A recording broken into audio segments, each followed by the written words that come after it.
Buongiorno a tutti e benvenuti alla presentazione del volume di Ugo Cimenti, Due valigie piene di niente, edito da Antighe Edizioni, di cui io sono il direttore editoriale. Non posso non ringraziare il Consiglio regionale del Veneto per ospitarci in questa splendida cornice e per averci dato l'opportunità di presentare questo libro, che è un libro di un racconto di un emigrante, di una emigrazione direi di fama, di successo, una bella storia a lieto fine che racconta appunto la vita di Ugo Cimenti.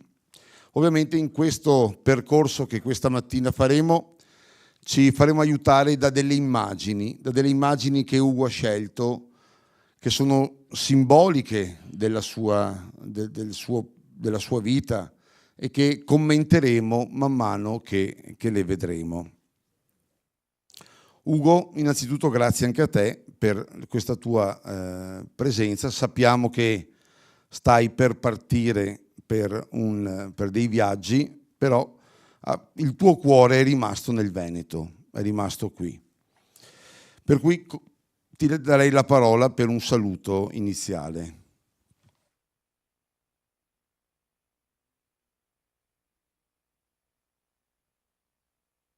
L'ho messo il microfono. Grazie molte per essere presenti. Mi fate un gran favore invitandomi in questa sede speciale per fare questa presentazione. Sono un po' nervoso normalmente. Io non sono uno scrittore, sono solo un consulente bancario. E sono qui per presentare a voi la storia della mia vita e per condividere il libro che ho scritto. Allora, non avrei mai scritto un libro se non, e ci ho pensato molto,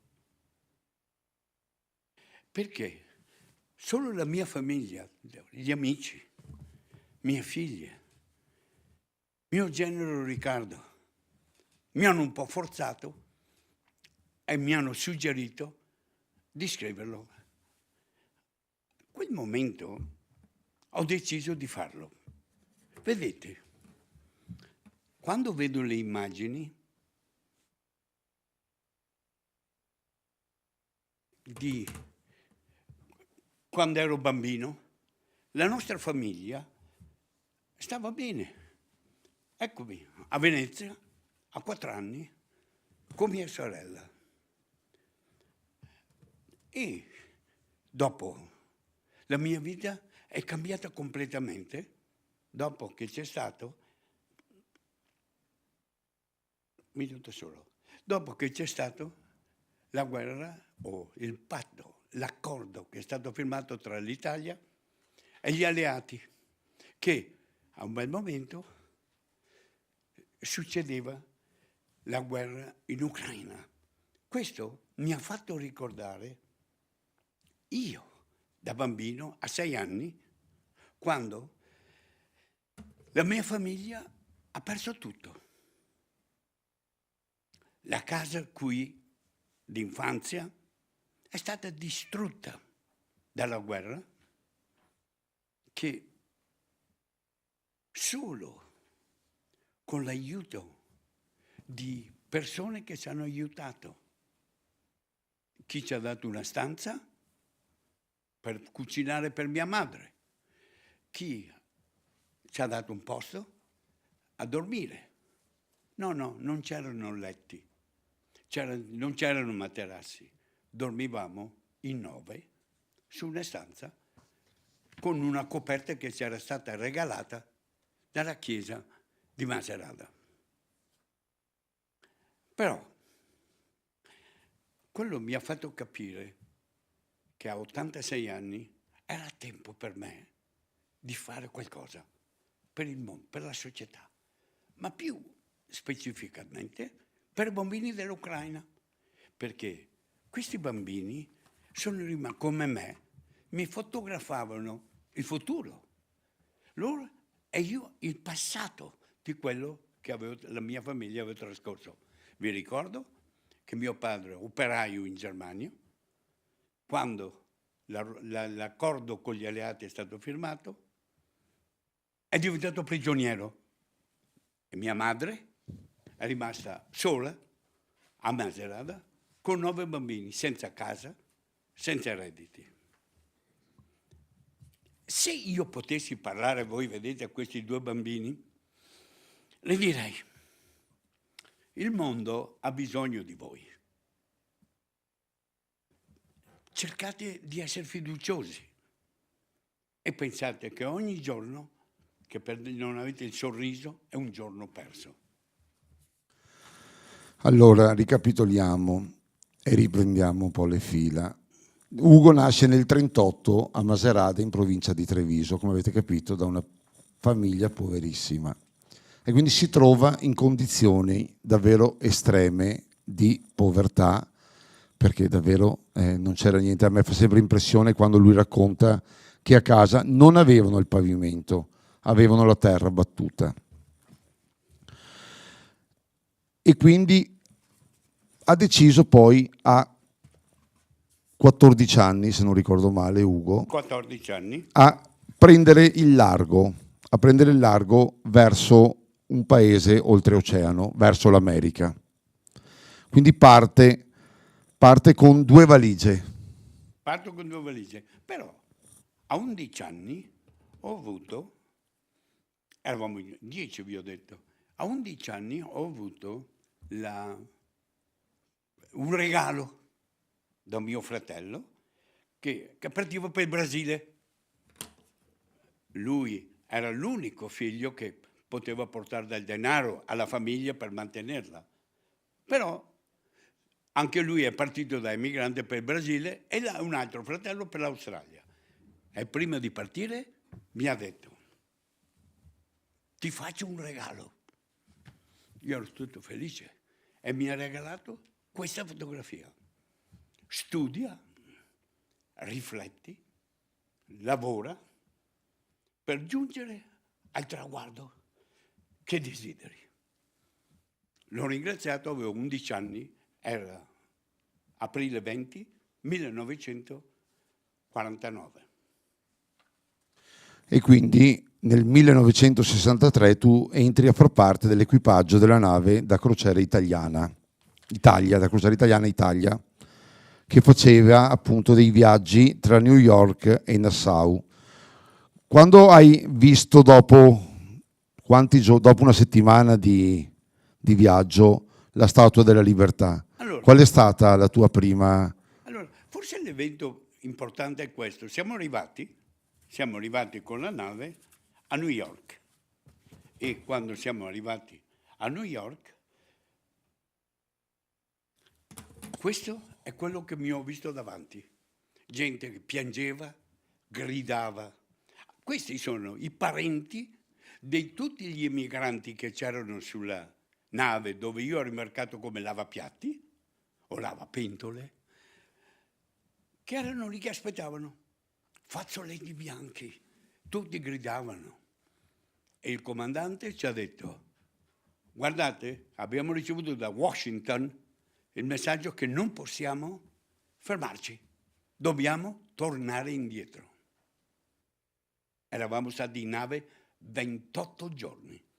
Tornando indietro, perché non potevo continuare, si è fermato di fronte alla Statua della Libertà, proprio lì davanti a Ellis Island.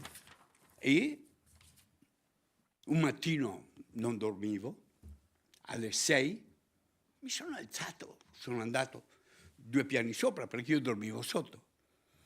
E ho detto, guardando la Statua della Libertà, ma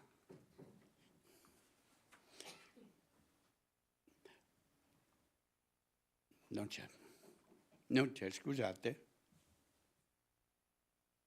Vabbè. Tutti la conoscono, Ugo, la Statua della Libertà. Io volevo dire, Credo che era è un'immagine iconica. che mi guardava con la torcia in mano e ho detto,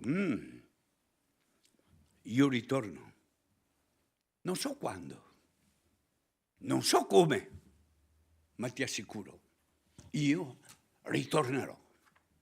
E siamo ritornati in Italia senza aver sbarcato alcun passeggero. Siamo arrivati a Genova, ognuno è andato per le case sue dove era partito e io mi sono trovato di trovare un posto di lavoro. Però nel 64 ho avuto la fortuna, nel 62 prima, come Andrea diceva, mi sono imbarcato su una nave passeggeri, questa volta non come lavapiatti, come cameriere. Avevo imparato le lingue, conoscevo un po', e questa era una nave passeggeri che faceva crociere New York, Nassau, andando indietro. Vedo una scritta qui, dal Piave, dalle rive del Piave alle rive dell'Hudson. Infatti, dal Piave a New York. E trovavo che durante quella crociera si guadagnava bene, perché se tu eri bravo, prima avevo fatto un pochino il cameriere, sapevo farlo. E durante quella crociera ho incontrato Gloria, che a causa delle leggi americane, tutti gli immigranti avevano una settimana di tempo perché mi rimandavano in Italia. Io non volevo venire in Italia, l'avevo conosciuta mesi prima a bordo della nave e sono andato ai suoi genitori e l'ho chiesto di sposarla. In 2 giorni siamo riusciti a fare tutte le cartoffie possibili e ci siamo sposati, così io potevo rientrare in Italia, lei mi ha seguito e abbiamo abitato la stessa casa dove 20 anni prima, senza acqua, una fontana fuori con le camere, però c'era lì mia madre e siamo ritornati in attesa di ricevere il permesso ufficiale di entrare in America con un passaporto regolare. Prima non avrei potuto farlo. Io credo che questa tua caparbietà, questa tua determinazione, questa forza l'avevi sperimentata dalla foto che avevamo visto prima velocemente, Ugo. Puoi andare indietro? Perché Ugo da ragazzo aveva giocato a rugby e quindi uno sport che in qualche maniera l'aveva formato anche al sacrificio. E forse proprio questo sacrificio e questo saper dedicarsi con sacrificio alla propria vita ti ha permesso poi anche di ottenere dei risultati. Quindi dopo questi 20 anni che hai vissuto in Italia con Gloria, tua moglie, sei tornato in America. Qual è stato il... Siamo tornati in America 29 agosto 1964. Arrivati, siamo andati ovviamente senza soldi, però con tanta volontà di fare, e siamo andati a abitare con i suoi genitori. Abitato con i suoi genitori, ricordate che il mio inglese era quello che era. Non si può pretendere che uno che non è mai andato a scuola, che parla inglese, aveva imparato quella. Perciò tutto era difficile. Però io ho sempre creduto nell'educazione, ho sempre creduto che bisognava studiare, andare a scuola. E così ho fatto. Mi sono iscritto alla Brooklyn High School, finita quella. Mi sono iscritto al college, Brooklyn College, e mi sono graduato dopo 3 anni e mezzo di università, di college, e sulla lista con 110 lode dopo 3 anni e mezzo di studio. Quindi tu ti diplomi nel 67. Io mi diplomo nel 67. E fortunatamente in quel periodo proprio la Chemical Bank aveva un programma in base al quale se tu mantenevi dei buoni risultati ti avrebbero pagato le tasse universitarie. Certo, devo fare solo un passo indietro, che io lavoravo come cameriere a New York alla sera, però durante il giorno andavo a scuola. Però ho avuto la fortuna che il 14 dicembre del 65 mia suocera, che faceva la centralinista alla Chemical Bank, mi disse: cercano un fattorino in banca. Ho detto io: ma vengo a fare un'intervista. Sono andato, l'intervistatore mi fa fare l'esame in inglese e quello di matematica e mi dice: non ci siamo, non ci siamo. Non sei passato nessuno dei 2 esami, non posso prenderti.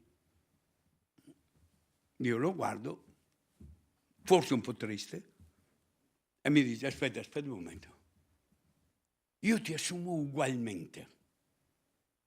Forse era italiano, non lo so. O avevo una simpatia per gli italiani. Fatto sta che ho trovato un posto di lavoro il 14 dicembre 1964. Mi andava bene. Andavo a lavorare durante il giorno, facevo il cameriere alla sera e ero compensato, che finanziariamente poteva, perché la banca mi pagava 50 dollari al mese a quei tempi.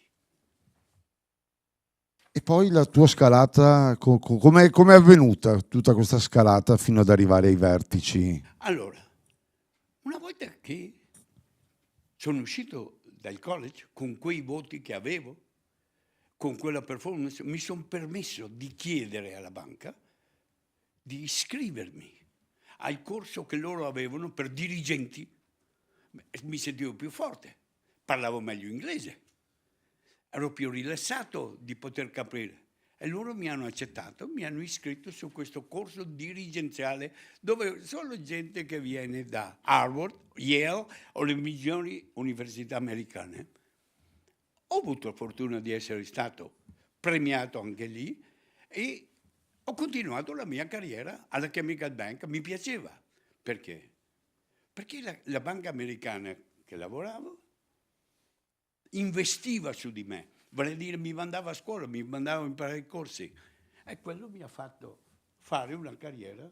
Hai iniziato la tua carriera, che però poi è andata avanti, non si è fermata alla Chemical Bank. No, prima ho avuto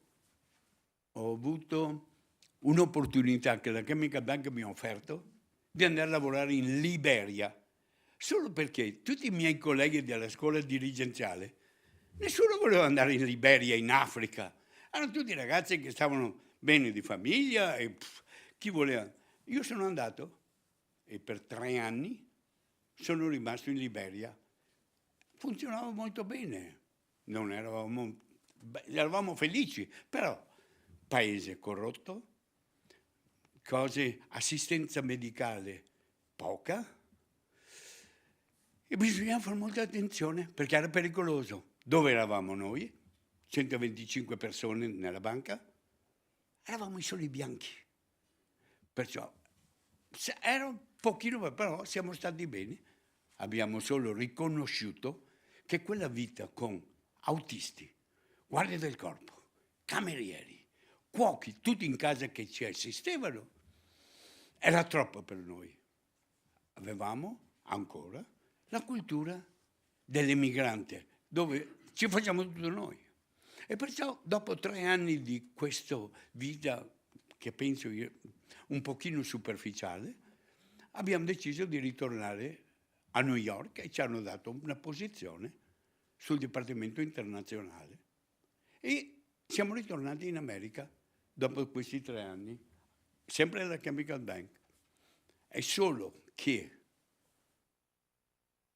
durante il periodo della Chemical Bank ho cominciato a rivedere gli amici dell'università che avevo frequentato e una sera, per pura coincidenza, prendendo una birra, qualcuno mi ha informato che la Bankers Trust assumeva delle persone per l'Italia.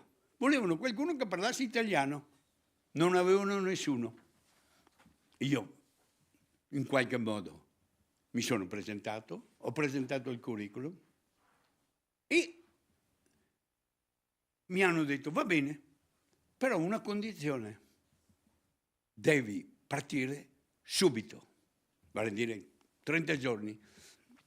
Mi era difficile. I soldi che avevo risparmiato in Liberia, avevamo comprato casa a New York. Come fai a dire alle figlie cosa? Porta il bagaglio va via. Allora ho chiamato il primo ministro, Gloria, di aiutarmi a convincere le ragazze che andavamo in Italia, che era una bella cosa. Siamo arrivati a Milano. Nel 1979, primavera del 79. 74. Siamo arrivati in Italia nel 74. Durante quel periodo, 5 anni siamo rimasti bellissimi, carriera. Ci piaceva l'Italia che non conoscevamo. Io non ero stato in nessun posto. Culturalmente ci siamo interessati un pochino su tutte le cose belle dell'Italia. E un bel giorno, in aprile, prendono Aldo Moro, lo assassinano e le Brigate Rosse sparano sulle ginocchia, sparano sulle ginocchia, gambalizzano, non so dirlo, a un mio amico della Chemical Bank a Milano. Perché le Brigate Rosse avevano preso di mira in quel periodo le banche americane. Italiani che lavoravano per multinazionali americane. Avevamo un po' paura, avevamo guardie del corpo, ma perciò la banca mi ha detto va bene, ti diamo una posizione in Francia, a Parigi. E ci siamo trasferiti, anche lì, fatica del primo ministro di convincere queste ragazze che Parigi sarebbe stato un posto migliore. È stato proprio a Parigi che io non parlavo francese bene, non conoscevo niente. Come faccio a fare il marketing sulle multinazionali? Parlavo inglese, ma già i francesi non erano molto favorevoli ai francesi o a un banchiere che viene dall'estero a prendere le loro posizioni. Perciò con la banca è stata d'accordo che io potessi dare al mattino dalle 7 alle 9 scuola di francese, di cultura, di geografia, un pochino tutto, di farmi presentare a queste multinazionali in un modo un pochino più convincente. E così ho fatto. Sono stato lì, con l'andare del tempo mi sono abituato, ci siamo tutti abituati a quello. E siamo rimasti lì e abbiamo avuto una fortuna enorme che dei miei colleghi da Londra siano venuti un giorno con un progetto che diceva nient'altro, che era faceva risparmiare interessi alle multinazionali. Con questo progetto ho avuto successo che più di una società l'ha preso e quasi è stato un gradino superiore che ho fatto in Francia. Però poi, dopo, come tutte le cose, dopo 3 anni, siamo ritornati a New York.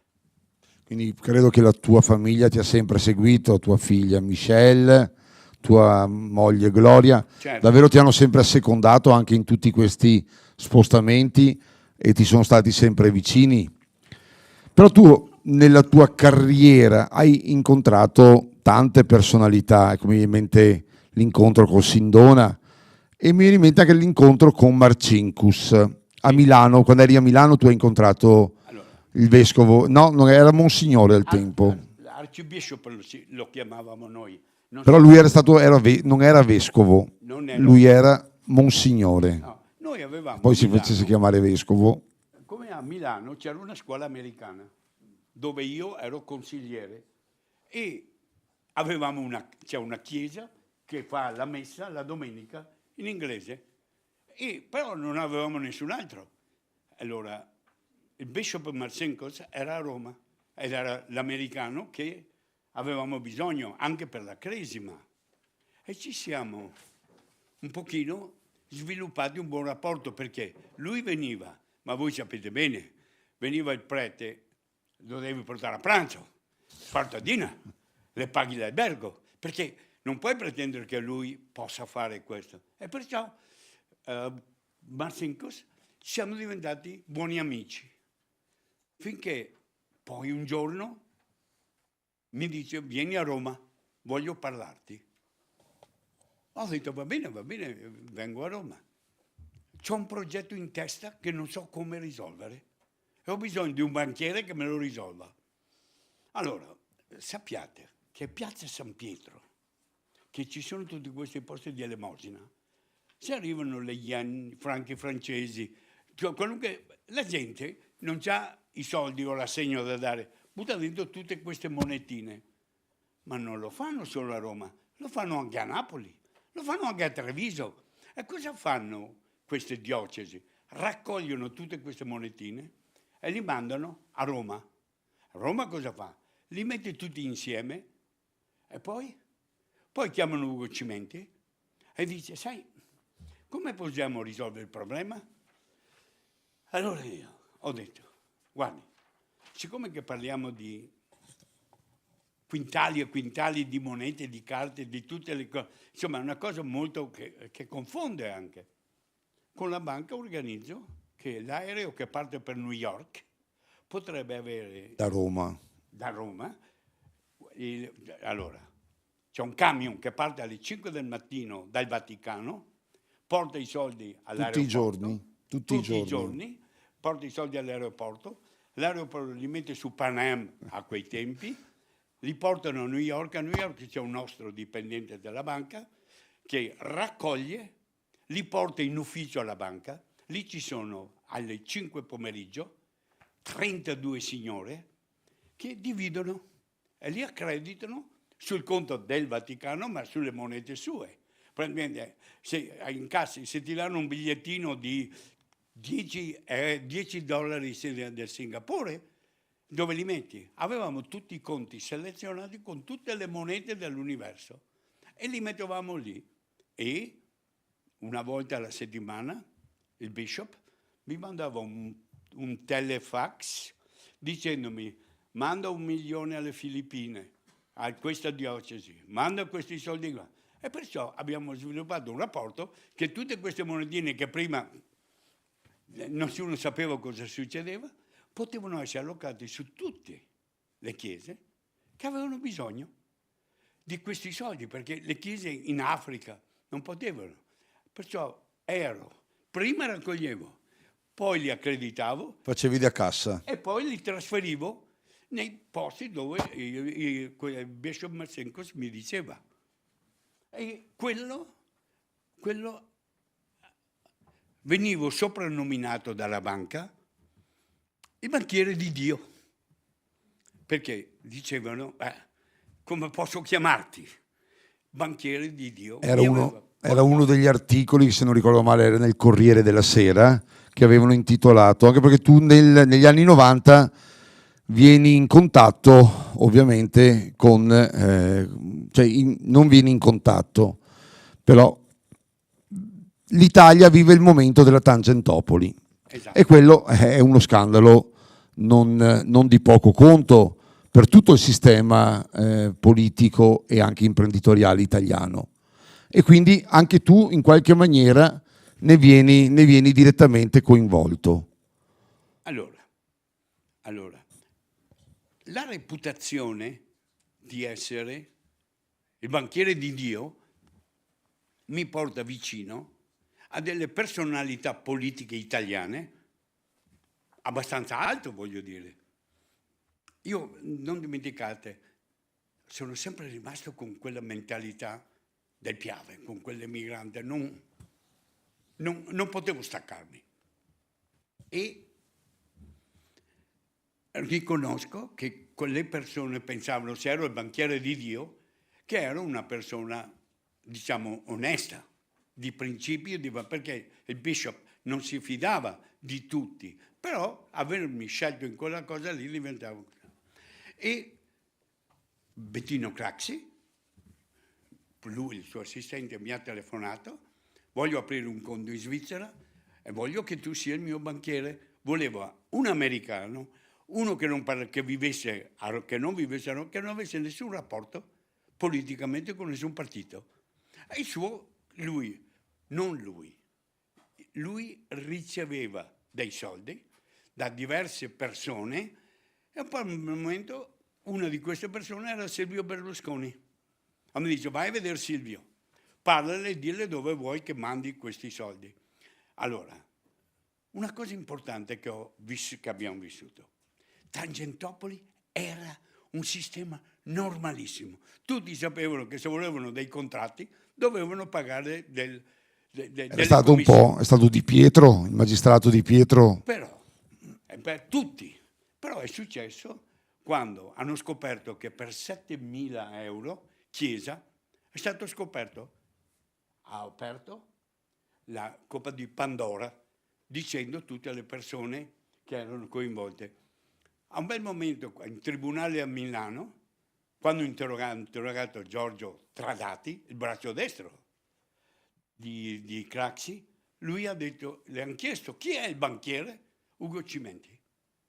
Però tu, nonostante questo, sei riuscito a difenderti. Allora, non sono riuscito a difendermi. La differenza tra me e tutti coloro che collaboravano con il Partito Socialista, tutti i partiti che c'erano, non ho mai ricevuto un denaro di commissione. Non ho mai ricevuto Un una avviso busta di garanzia, quelli che oggi non ho chiamiamo avvisi. ricevuto, ma non ho mai voluto niente di tutto questo.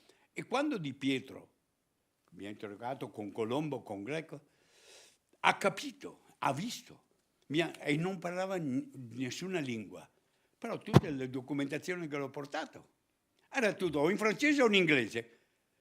Non c'è niente di italiano perché le banche internazionali operano così. E dopo un po' mi ha chiesto di prepararle un rapporto su tutto, di come funzionava il sistema. 31 pagine di rapporto, gliel'ho portato e lui è stato soddisfatto e mi ha detto: vuoi lavorare per noi, per la giustizia qui a Milano? Vorrei offrirti il posto da consulente, eccetera, eccetera.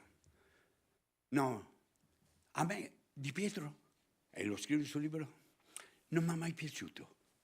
Non mi stimolava, ma non perché mi aveva interrogato, quello non mi interessava, perché mi aveva tirato un colpo che per fortuna non ho agito, perché un giorno mi prese a braccetto sul corridoio e mi dice: senti, perché tu tiri fuori un po' di soldi dal conto di Bettino in Svizzera, me li porti qui, così abbiamo la prova che lui c'ha un conto. E quello lì, gli ho detto: scusi, ma io non posso prendere dei soldi da un conto che non sono autorizzato. E perciò la risposta è no. Lui si era irrigidito, avrebbe voluto che prendesse. Arrivo all'Inate, ti mandava i carabinieri e mi trovavano con i soldi di chi erano di Bettino Craxi. Ecco la prova che Bettino Craxi rubava o portava via i soldi. Perciò da quella volta non ho mai voluto più avere nessun rapporto. Quando mi chiama mi presentavo e giustificavo la causa. La conclusione è la seguente. Chi ha visto o chi vedrà il libro, c'è da una pagina che Ugo Cimenti, banchiere di questo, e dall'altra il patto che sono stato obbligato di accordare per 1.500 lire con, come si dice, l'esonero completo con patteggiamento. Perciò se uno guarda, vede le lettere molto grandi dove si pensava chissà cosa, e dall'altra che quasi non si legge, c'è la cosa del patteggiamento. Io onestamente a Taormina, l'avvocato di Berlusconi, le ho detto: guardi, perché non facciamo causa al governo? Scusi, mi ha rovinato la famiglia, ho perso cosa? Sono su tutte le pagine dei giornali. e non hanno nessuna prova che ho fatto qualcosa di irregolare, perché i soldi non li ho portati dall'Italia alla Svizzera. Il denaro veniva da banche svizzere in Svizzera. E perciò ho detto, non ho fatto niente, ho solo gestito i 74 miliardi che aveva. Ero solo un banchiere. Però Taormina, che poi è diventato ministro anche della giustizia, mi dice, paga questi 4 soldi che ti liberano completamente da tutto. E così ho fatto, però l'ho fotocopiata sul libro, perché è giusto che le persone possano vedere cosa mi è successo. No, non sono mai stato in prigione, ve l'assicuro, mai stato in prigione, mai preso del denaro, ma non c'è. Quindi eticamente tu hai le mani pulite. Dai, Quindi la tua razza Piave, come oggi, ti ha tenuto sempre fuori da tutti questi giochi politici, possiamo anche chiamare, e da tutte queste vicende che hai vissuto. E dopo tutte queste vicende che ovviamente hanno visto coinvolte anche la famiglia, perché inevitabilmente tra gli spostamenti e queste vicende giudiziarie, tu ora sei tornato, hai voluto tornare a vivere nella tua terra. Allora, Oggi tu vivi a Treviso. oggi, allora, a chiunque mi... Allora, Buongiorno signor Presidente. buongiorno, signor Presidente. Buongiorno. Allora, io sono ritornato in Italia dopo che sono stato in pensione, perché, ragazzi, questo è il mio paese, sono stato via 70 anni, questo è il mio paese, qui dove ho gli amici, qui dove mi sento di essere, di avere le radici molto profonde, nonostante abbia girato 3 continenti e 7 paesi. Perciò ho trovato che qui c'è il cimitero dove ci sono i miei genitori, dove c'è mio fratello che a 20 anni ha sparato ai tedeschi per proteggere mie sorelle. Perciò queste cose hanno fatto sì che sto bene qui, vado in America, però sto bene qui. Questa è la ragione che ho scelto, dopo 70 anni, di vivere. Come dico, forse qualcuno dice, e nello stesso tempo gioire di tutto quello che ho avuto, fortunato, ho ricevuto tutto, di cercare di aiutare i bambini dell'Ucraina. E perciò il libro, che regalerò a chiunque desidera leggerlo, c'è un QR. Perché, ragazzi, questi bambini dell'Ucraina che sono rimasti senza niente, genitori in guerra o morti, hanno bisogno di essere aiutati. E io mi sento in debito perché riflettono un pochino la fortuna quello che mi è successo a me. Allora, capisco, questo libro può essere una goccia in un oceano, però gli oceani sono fatti di gocce d'acqua e perciò l'aver fatto questo libro e darlo in donazione a chi vuole gentilmente fare una donazione per aiutare a ricostruire L'ospedale di Leopoli per i bambini malati di tumore. Quindi è un'azione benefica. Allora, scusate. Allora, adesso che sono ritornato, ho tanti anni e che mi sento di poter aiutare questi bambini e di poter presentare, come dico, questo libro. Ho avuto la fortuna sfacciata di avervi presentato a voi questo libro. Qualcuno di voi l'avrà già letto, chi non l'ha letto, ma però... I libri si devono leggere, i libri si devono leggere. Il messaggio è di poter fare cose. Grazie Ugo. Cosa faccio? Allora, solo una cosa. Perché abbiamo i tempi proprio stretti. Ecco, un mezzo minuto Ugo. Cosa faccio? Io adesso gioco a golf e venendo in Italia gioco a golf. Cosa è successo? Il sindaco nella città di Treviso ho vinto il primo premio. Non l'ho guadagnato, l'ho vinto. Grazie a tutti. Grazie Ugo. Ringraziamo della presenza il presidente Roberto Ciambetti e diamo a lui la parola. Non ha spiegato il titolo del libro. E dopo, alla fine, facciamo questo. Benvenuto. Intanto scusatemi per il ritardo, ma purtroppo la giornata è partita male stamattina e quindi scusatemi. Quindi un benvenuto a tutti, a quanti ci hanno anche seguito da casa. Un sincero ringraziamento a Ugo Cimenti e a Pamela Feltrin, a cui dobbiamo questo libro per molti versi entusiasmante. Lo abbiamo sentito anche con quanta verve Ugo ci ha trasmesso appunto le sue esperienze. Un grazie ad Andrea Simeonato, direttore editoriale di Antiga Edizioni, battagliera casa, editrice di Crocetta del Montello. Parlare di Ugo Cimenti significa attraversare la rinascita italiana dopo la tragedia della Seconda Guerra Mondiale. Significa parlare di una generazione che non solo seppe rimboccarsi le maniche, pulendo il paese dalle macerie non solo materiali del passato, ma anche conquistare un benessere mai raggiunto prima per la nostra terra. Ed è per me un onore averlo ospitato qui in questa sala, dove pochi mesi or sono abbiamo ospitato anche un altro grande veneto emigrato negli Stati Uniti, Federico Faggin, anche lui simbolo di creatività e dell'irriducibilità del genio veneto e italiano. Ugo Cimenti, nato a Macerata sul Piave, è l'autore di un libro, Due valigie piene di niente, scritto assieme appunto a Pamela Feltrin e pubblicato da Antiga Edizioni nel 2023.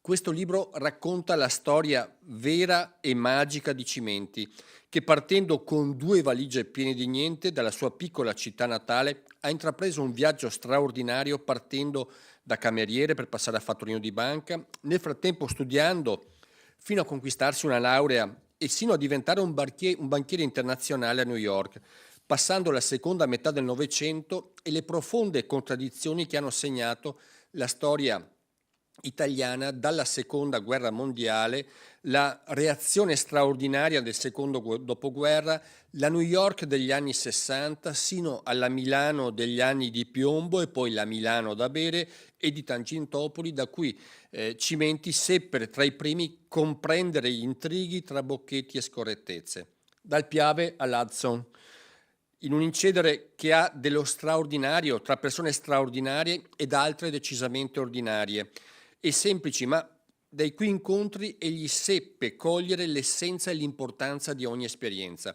Già il titolo, Due valigie piene di niente, parte da un ricordo personale e da un gesto d'affetto della madre, fa pensare a valigie vuote ma piene di sogni che il nostro protagonista seppe sognare e concretare. C'è poi l'assonanza non solo nel titolo con un altro grande libro, La valigia quasi vuota di Hein Barrier, di cui Aldo Grasso scrive: la valigia quasi vuota tiene insieme con delicatezza e sincerità non comune memorie personali e storia collettiva, schegge di vita, emblema di un intero popolo. Gli incontri, i luoghi, le esperienze vissute diventano così simboli da interpretare e da cui trarre insegnamenti in un libro che riesce ad appassionare, commuovere ed insegnare. Questo scriveva Aldo Grasso. Lo stesso possiamo dire noi del lavoro di Cimenti e Pamela Feltrin, un vuoto pieno di spirito, di sacrificio e di valori etici e morali. Spiega Cimenti: dei miei anni di guerra c'è stata una sola bella giornata. Avevo 4 anni quando mia sorella è tornata da Milano e mi ha portato a Venezia, dove non ero mai stato. La nostra casa è stata distrutta dalle bombe. Mia madre, che era una donna religiosa, teneva a farci capire che eravamo stati fortunati e le bombe erano cadute mentre noi eravamo fuori.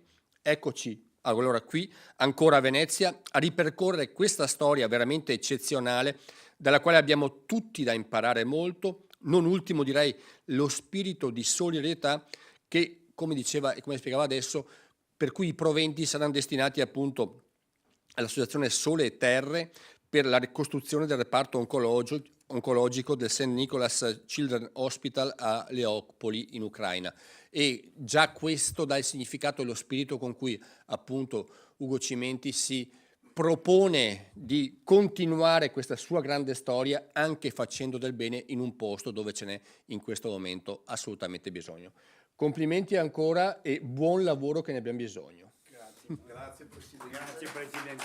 Grazie. Grazie. E grazie per averci ospitato. Certo. Sempre a disposizione, lo sai. Assolutamente. Facciamo l'ultima battuta, ultimissima, che Ugo, qual è il tuo sogno oggi? Cosa vorresti da queste 2 valigie piene di niente? Se tu potessi oggi pensare ad un sogno.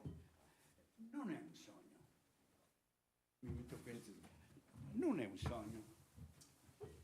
Quello che penso che almeno in parte di questi bambini che dimentichiamo, che non vediamo, che possa arrivare per mezzo dell'ospedale di San Nicolas, dove c'è il professor Rizzi di Milano che aiuta, possono cercare di vivere meglio, possa essere un qualche cosa che li aiuti e sopravvivere come ho fatto io, quello che è successo a me. Perché noi abbiamo bisogno, loro hanno bisogno di noi. Ricordatevi, una cosa mi ha detto mia madre prima di morire. Ricordati, tu sei veneto, razza Piave, e non ti arrendi mai, mai, mai.